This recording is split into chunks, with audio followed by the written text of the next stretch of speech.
Em um dos debates, né, que eu já tive com cristãos, eu me lembro que foi com um cristão evangélico que eu estava debatendo uma vez, e eu comecei a fazer perguntas e perguntas uma atrás da outra, né? Ele achou que ia ser fácil me convencer, né? Realmente me convencer, né? Me converter, né? Ele achou que ia ser fácil debater comigo, né? Não que eu sou teimoso, né? Mas que realmente todas as perguntas que eu fiz a ele eram perguntas que eu queria, eu não estava querendo ser teimoso com ele, eu tinha dúvidas realmente e queria perguntar isso para ele, né? Mas ele achou que ia ser uma coisa fácil debater comigo, né? E que facilmente ele ia me convencer, né? Tanto que ele chegou numa determinada hora do debate, né? Que ele veio dizer que eu não estava aceitando, né, as respostas. Ele já tinha dado várias respostas e que eu não estava aceitando. Eu disse, eu não sou obrigado a aceitar as suas respostas não estão me convencendo, né? Como as minhas não estão me convencendo. Não é porque você tenha uma resposta, né, que ela seja convincente para todo mundo. A minha ela não está convencendo, não é porque se esteja sendo teimoso e não quero ser convencido, né? Que eu até cheguei e disse para ele que eu seria burro, né? Se eu tivesse a certeza de que existe um céu, né, um lugar maravilhoso desse, por que eu não queria ir? Né? Claro que eu queria ir, né? Porque a Terra, a gente há de convir que não é um lugar maravilhoso, né? É um lugar de muito sofrimento, de muita gente sofre, a gente também sofre, a gente vê os parentes da gente sofrendo, né? Vê os nossos semelhantes sofrendo e muitas vezes a gente não pode fazer nada, né? Então, se eu tivesse certeza de que existe esse lugar maravilhoso, né, por que eu estaria me negando a ir para ele? Né? Eu seria até burro se eu não quisesse ir para esse lugar. A questão é que eu não acredito e vejo que esse lugar é uma utopia, né, uma coisa inventada por homens, né? E daí o debate foi evoluindo, né, até chegar um ponto dela dizer para mim que, olha, você devia ler autores, ver pessoas mais assim estudadas, entendeu? Você precisa ver. Aí citou um pastor que tem um programa na TV local aqui em Recife, né? E depois ela citou o Augusto Nicodemos, né? Ela disse, você precisa ver Augusto Nicodemos. Tenho certeza que ele iria tirar todas essas dúvidas suas, né? Aí eu cá comigo, por que eu tenho que ver Augusto Nicodemos, né? Depois que ela falou isso, né? Por que eu tenho que ver? Porque ela não consegue tirar essas dúvidas, essas minhas dúvidas, né? Porque isso eu pensei, mas não disse logo a ela, né? Porque o Espírito Santo que dá entendimento a ele, com certeza dá entendimento a ela também, né? Mas ela me pediu para eu ver, né, algumas palavras, né, alguns vídeos do Augusto Nicodemos, e quando a gente encerrou o debate naquele dia, eu fui ver, né? Aí tem um vídeo interessante do Augusto Nicodemos, né, que ele fala que ele já, em muitos anos já de evangelho, né, ele foi fazer um curso, não lembro aonde, eu sei que foi fora do país, né? Pessoalmente, na minha vida, já houve momentos em que eu duvidei da minha salvação, e não foi uma vez só, não. Já me vi assediado por doutrinas, pelo ateísmo, por ideias liberais. A experiência mais marcante que eu passei nisso, eu já contei algumas vezes, não faz mal repetir, eu estava terminando o meu doutorado na Holanda. E ele disse que quando chegou lá, nessa faculdade, nessa escola, né, ele disse que se deparou com professores ateus, né, professores de teologia ateus. E o meu orientador não acreditava nem que Cristo tinha morrido pelos nossos pecados. Não sei o que ele estava fazendo na escola de teologia, mas era o meu orientador. Passou uma penca de livros de liberais alemães para eu ler. Eu acho que ele queria acabar com a minha fé. E quase conseguiu. Eu comecei a ler aqueles homens. E os homens argumentam bem. Gente com doutorado em Oxford, Cambridge. Comecei a ler aquilo. E aquilo foi começando a criar dúvida no meu coração. Chegou um momento, lá na Holanda, que eu me ajoelhava ao lado da cama para orar e eu não conseguia orar. Não conseguia. Eu não tinha certeza se tinha alguém do outro lado para me escutar. Aí o que foi que ele fez? Ele ligou para esse professor aqui no Brasil que indicou essa faculdade para ele, né, no exterior, né, e disse que estava passando, professor, eu estou passando por um problema, mas o que está vendo, né? Eu cheguei aqui com tanta fé e hoje eu sinto que eu estou perdendo essa fé, e contou, né, que quando orava não tinha mais certeza de que tinha alguém ouvindo ele do outro lado. E desesperado já, finalmente encontrei um professor, meu orientador lá nos Estados Unidos, um homem crente, que eu abri meu coração e contei minhas dúvidas. Ele disse: é isso? Fala o seguinte, leia fulano de tal, livro tal, leia fulano de tal, livro tal, leia fulano de tal, livro tal, que refuta tudo que você escutou. Fala o seguinte, leia fulano de tal, livro tal, leia fulano de tal, livro tal. Nicodemos disse que passou a ler esses livros e que daí em diante foi que a fé dele foi se retomando, né, e crescendo novamente, né, brotando novamente dentro dele, né. Gente, eu escapei de ser ateu, ó.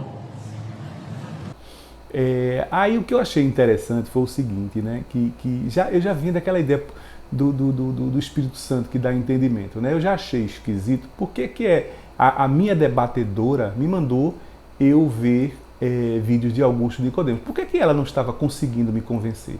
Né? Por que por que o Espírito Santo que não a instruiu a me convencer? Né?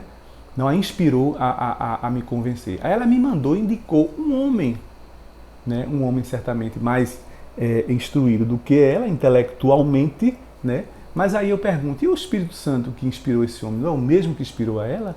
Né? Será que ele inspirou mais ele do que ela? Depende da inteligência e capacidade intelectual que a pessoa tem, né, para ser inspirada, instruída por esse Espírito Santo. Né? A pessoa, quanto mais inteligente, mais bagagem cultural ela tiver, mais livros ela tiver lido, mais esse Espírito Santo ele convence a pessoa. Eu tenho para mim que não, que o mesmo Espírito Santo que convence um intelectual, ele convence também uma pessoa humilde, uma pessoa simples, né? Ele teria como fazer isso através de suas palavras, né? E aí eu achei interessante. Aí quando eu chego nessa história de Nicodemos, aí o que é que Nicodemos faz? Nicodemos lê livros de homens, e daí ele começa a perder sua fé por causa de leitura de livros escritos por homens, né? Aí o que ele faz? Ele, ao invés de pedir a orientação ao Espírito Santo, né, o que ele faz?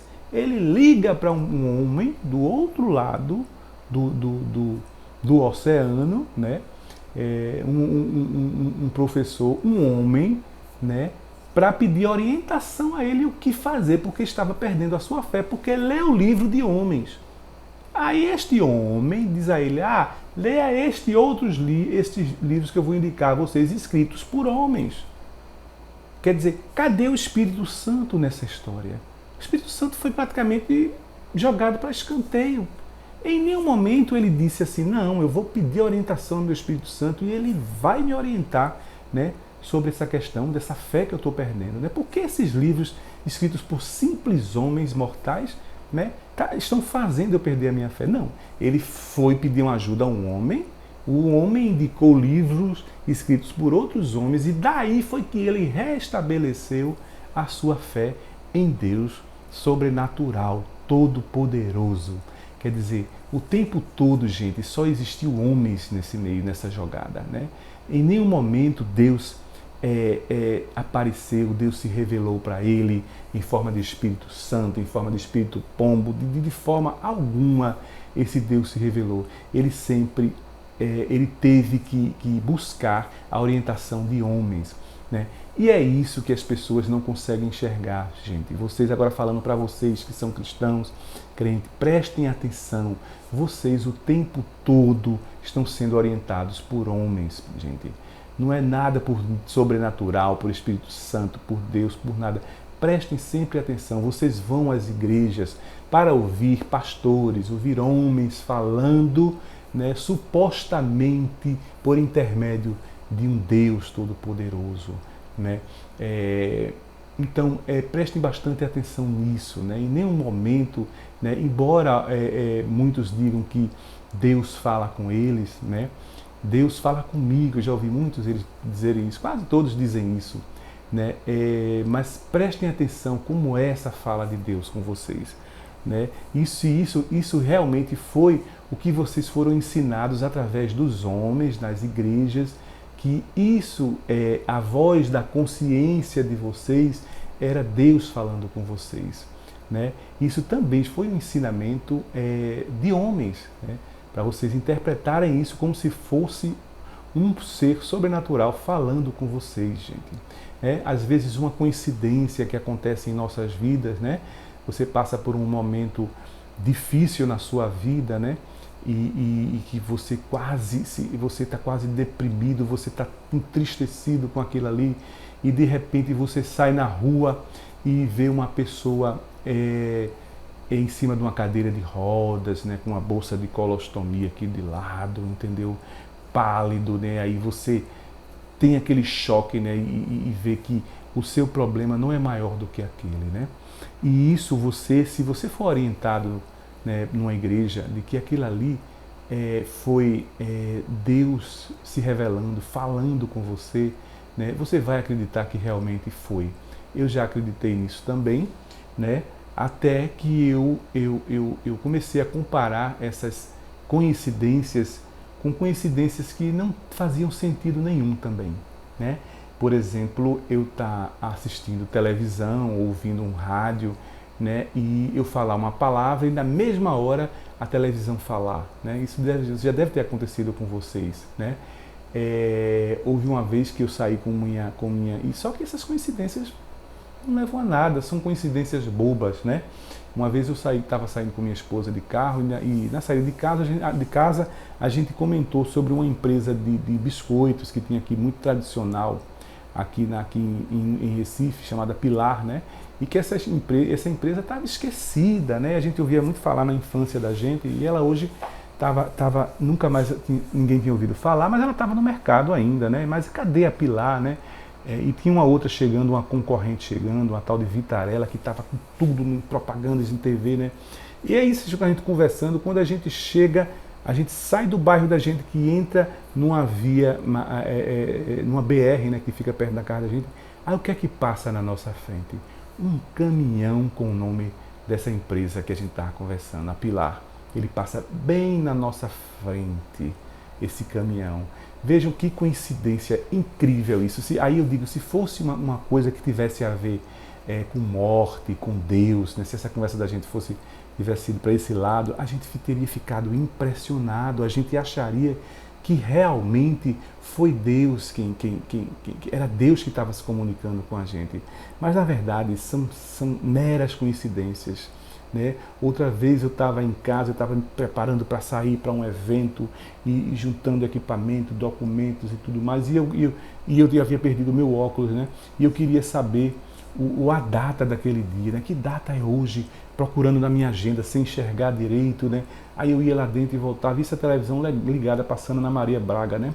Aí quando eu cheguei, eu estava atordoado, que eu peguei a agenda. Que data, qual é a data de hoje? Aí na hora, o programa de Ana Maria estava conversando, aí Ana Maria começando, né? Aí Ana Maria fez, hoje é dia tanto de tanto, eu não me lembro qual era a data, hoje é o dia tanto. Ela me respondeu o que eu estava perguntando, na hora, assim que eu acabei de perguntar. Eu parei assim, fiquei olhando para a televisão, levei numa boa, porque essas coincidências acontecem demais na minha vida. Né? Essas foram algumas histórias que eu lembrei agora. Aí eu volto a dizer, quando essas coincidências tem relação com algo assim sobrenatural, né? Com morte, com anjos, com santos, com Deus, com morte, né? As pessoas ficam impressionadas, né? Achando que isso aí é algum tipo de comunicação, né? De seres sobrenaturais, de deuses, né? Dependendo do Deus que você acredita, né? Com você. Né? Então eu digo a você que preste atenção nisso, né? Tenha cuidado, né? Porque tudo que você aprendeu até hoje, tudo que você sabe até hoje sobre Deus ou deuses ou coisas sobrenaturais, tudo você aprendeu através de homens, gente. Prestem atenção mesmo nisso no que eu estou dizendo, né? Façam, né? Tenham um pouco de coragem, botem um pouco de lado a fé, né? E façam uma recapitulação de tudo que você aprendeu na igreja e tudo que acontece diante de sua vida, diante dos seus próprios olhos, o que vem acontecendo, né? Sempre tem o dedo do homem, né? Sempre está o homem no meio, o Deus homem. Se você não depender de Deus, você corre um grande perigo. É Deus quem nos segura. É isso que o Espírito Santo faz. Agradeço a vocês por terem assistido, ouvido essas palavras, assistido esse vídeo até agora, né? Mais uma vez eu sugiro que quem entrou no canal agora, que assistam outros vídeos também, para ver se vocês gostam do conteúdo, né? E daí vocês passem a indicar a seus amigos, seus parentes, né? Que gostem também desses assuntos, né? E eu vou deixar alguma sugestão aqui no card, aqui em cima, né? Para vocês, né? E peço a vocês que, se gostarem e não são inscritos no canal, que se inscrevam, né? E apertem aquele sininho, que é importante apertar o sininho, né? Para ser notificado de novos vídeos, né? Deixem o seu like, deixem o seu dislike, né? Façam comentários. Eu gosto muito de ler os comentários de vocês. Às vezes, gente, vocês fazem comentários grandes, né? E eu não respondo muitas palavras, porque eu não sou muito de escrever, eu não gosto muito de escrever, né? É por isso que eu criei esse canal. Se você ver o meu primeiro vídeo, eu explico por que eu criei esse canal, né? Eu não sou muito de escrever, eu gosto mais de falar. A minha comunicação é através de palavras, né? Quem era assim também era Sócrates, né? Eu lendo a história de Sócrates através de Platão, ele dizia, Sócrates tinha horror à escrita, né? Ele gostava de filosofar assim, ele dizia que a filosofia era o diálogo, era através da conversa. E realmente é, né? Durante um diálogo, uma conversa, a gente tanto ensina como a gente aprende também, né? A gente aprende com as pessoas que a gente está dialogando e a gente aprende com nós mesmos, né? Às vezes a gente, num diálogo, você está conversando, surgem novas ideias ali, né? Era isso que Sócrates dizia, né? Então eu gosto muito, através de me comunicar, através do diálogo, né? E às vezes não fiquem aborrecidos não. E às vezes vocês fazem um comentário grande e eu respondo com poucas palavras, né? Mas não é porque eu esteja desmerecendo vocês, entendeu? Às vezes é até uma falta de tempo também, mas eu prefiro responder assim, né? Conversando, né? Dialogando. Então é mais isso que eu queria dizer a vocês, né? No mais, eu queria deixar um forte abraço a todos, né? E até o próximo vídeo.